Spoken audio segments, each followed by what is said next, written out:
घने सागवान के पेड़ों से भरे उस जंगल में, जहां हर तना अंधेरे में किसी खामोश पहरेदार सा खड़ा था, वहां एक परछाई पागलों की तरह भाग रही थी। हर कदम के साथ उसके दिल की धड़कन और तेज होती जा रही थी। भाई गिरीश, कहाँ है तू? भाई मैं यही हूँ। भाई ये जगह जल्दी आ।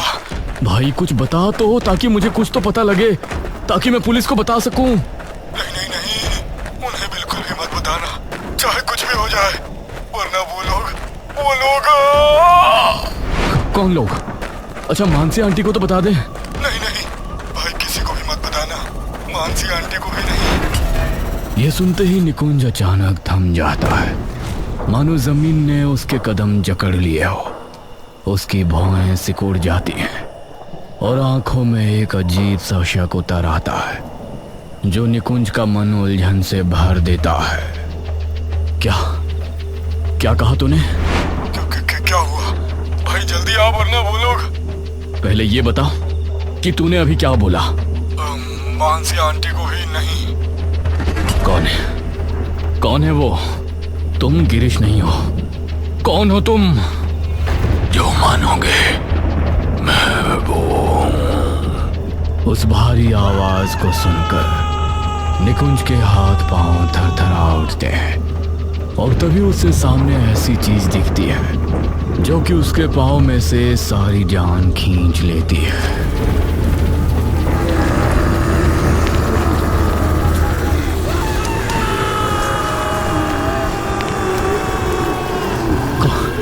कौन बोल रहा है?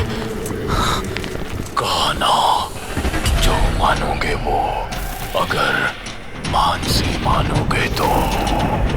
निकुंज बेटा, कहाँ है तू? बेटा घर आ जा। या फिर खुद गिरीश का दोस्त। गिरीश भाई, कहाँ है तू? मेरी मदद करने आना भाई। निकुंज वहीं जड़ हो जाता है, जैसे डर ने उसके शरीर को अंदर से जकड़ लिया हो, और उस पल उसका दिमाग, उसकी समझ, सब कुछ जैसे उससे छूट जाता है।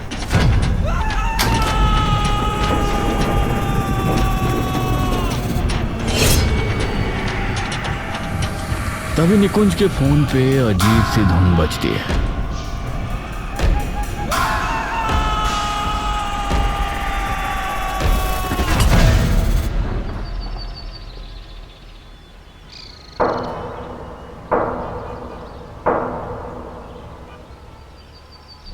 निकुंज भाई, उठना यार, निकुंज गिरीश को सही सलामत खड़ा देख दंग रह जाता है, और एकदम से खड़ा होकर गिरीश के चेहरे को अपने दोनों हाथों से पकड़ लेता है। गिरीश, तू ठीक है? निकुंज कस कर गिरीश को पकड़ लेता है। मैं तो ठीक हूँ, मुझे क्या हुआ है? नहीं, तू वो गायब हो गया था ना सुबह सुबह। मानसी आंटी आई थी घर, हमने पुलिस कंप्लेंट भी करवाई थी। क्या बोले जा रहा है तू? सपना देखा होगा कोई, मुंह धो के आ जा। अरे नहीं, तू क्या बोल रहा है? मानसी आंटी खुद हमारे घर आई थी, और फिर वो किसी का फोन आ गया जो तेरी आवाज में बात कर रहे थे। तू क्या बोले जा रहा है? कौन सा सपना देख लिया तूने? अरे सपना नहीं था। अच्छा, तुझे ये लगता है ना कि माँ को ये लग रहा है कि मैं गुम हो चुका हूँ, तो आजा, उन्हीं से पूछ ले। गिरीश तभी निकुंज को अपनी माँ के पास ले जाता है।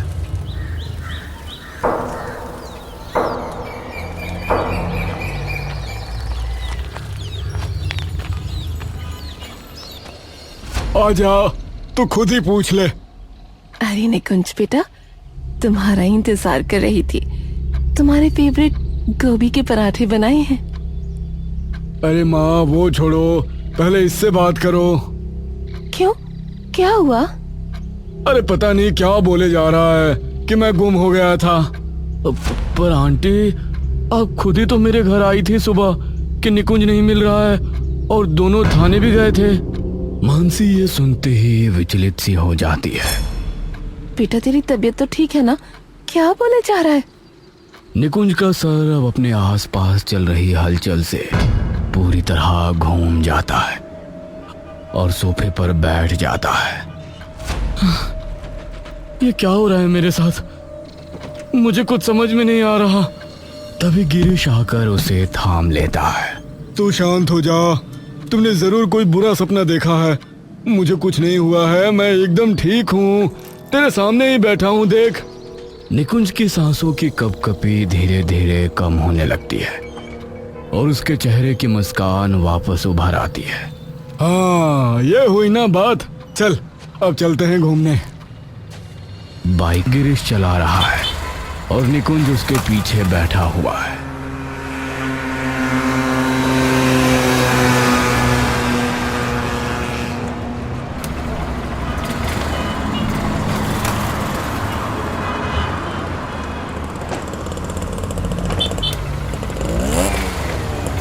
उस खाली से ढाबे के सामने तभी एक बाइक आकर रुकती है। ले भाई, आ गया अपना ढाबा। अब ढाबे पे ले आया? क्यों, आज क्या खास है? चल अंदर बताता हूँ।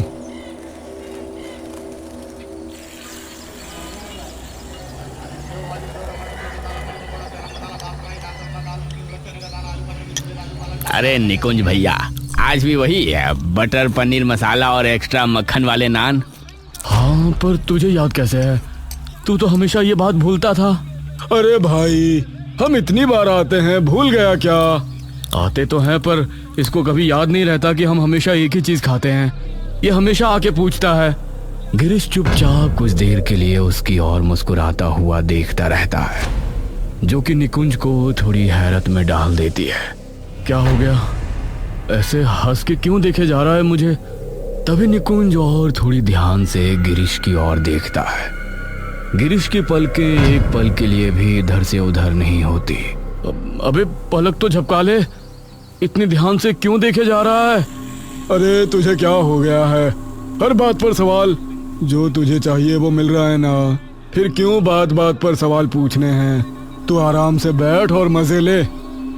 निकुंज कुछ नहीं बोलता और तभी वेटर उनका खाना उनके टेबल पर ले आता है।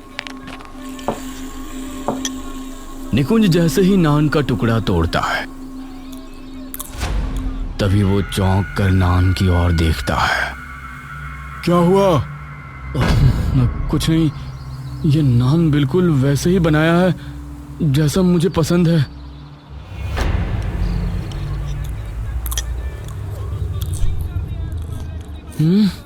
ये तो बहुत ही स्वाद बना है। अच्छी बात है फिर तो।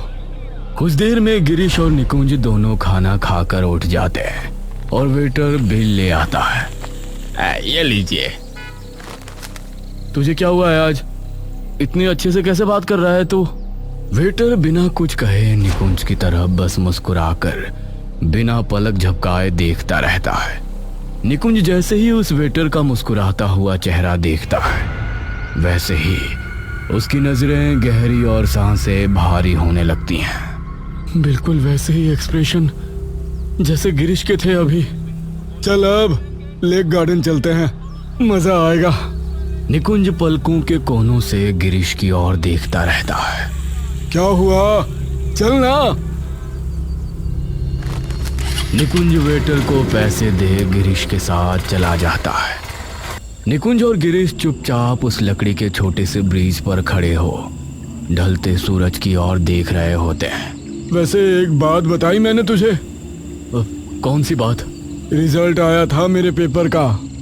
अच्छा, तूने बताया क्यों नहीं? अभी बता तो रहा हूँ, पास हो गया तेरा भाई। अब बस कुछ ही महीनों की ट्रेनिंग के बाद सरकारी अफसर की कुर्सी पर बैठूंगा। निकुंज कुछ देर तक गिरीश की आंखों में झांकता रहता है, मानो उसकी आंखों में खुशी का कोई कतरा ढूंढ रहा हो। मुबारक हो मेरे भाई। निकुंज गिरीश के गले मिल जाता है। दोनों फिर से चुपचाप उस ढलते सूरज की ओर देखने लगते हैं, पर अब की बार ढलते सूरज पर नजर सिर्फ गिरीश की होती है। निकुंज की दोनों आंखें और पूरा दिमाग अब सिर्फ गिरीश पर टिका होता है। अच्छी बात है, तेरा सिलेक्शन हो गया। तू कब से इस पेपर की तैयारी कर रहा था? पेपर कैसा गया था तेरा? अरे बहुत ही अच्छा गया था। अब सभी सवालों के जवाब आते थे। और नहीं तो क्या, कब से तैयारी जो कर रहा था। निकुंज एकटक चुपचाप बस गिरीश की ओर देखता है। पर तूने तो कहा था कि तू भूल गया था आधे जवाब। तो गिरीश के चेहरे के हाव भाव एकदम से गंभीर हो जाते हैं। सवाल पूछने की आदत बुरी है थोड़ी, कभी कभार जवाबों की गहराई में इंसान डूब भी सकता है। निकुंज एकटक उसकी ओर देखता रहता है। रात होने वाली है, घर चलते हैं। निकुंज और गिरीश धीरे धीरे गांव की सड़क से गुजर रहे हैं। हवा बिल्कुल हल्की है, पर वो हवा निकुंज के ना जाने क्यों रोंगटे खड़े कर रही होती है। सब कुछ इतना ठीक लग रहा है, पर कुछ हद से ज्यादा ठीक। थोड़ी देर में दोनों निकुंज के घर पहुंच जाते हैं। माँ, पानी लाना।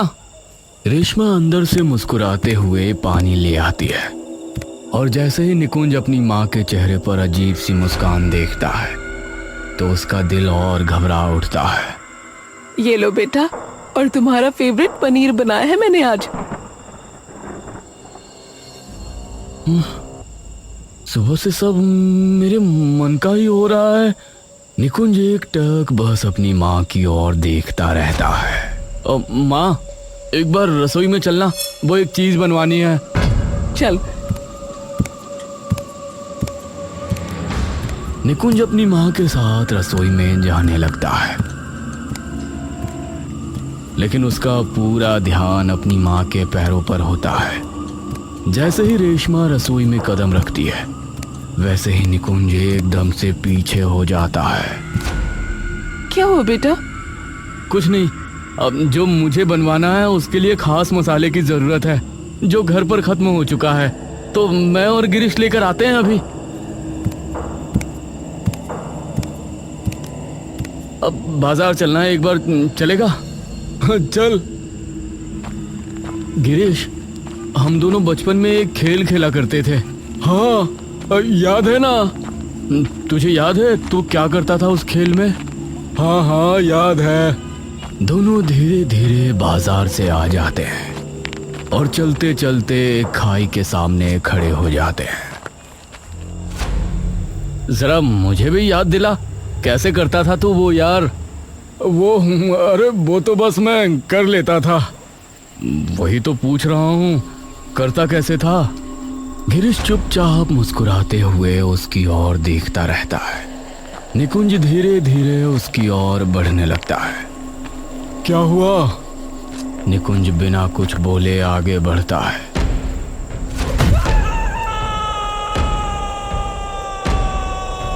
निकुंज चुपचाप खड़ा नीचे देखता रहता है, मानो उसके सवालों का जवाब वहीं छुपा हो।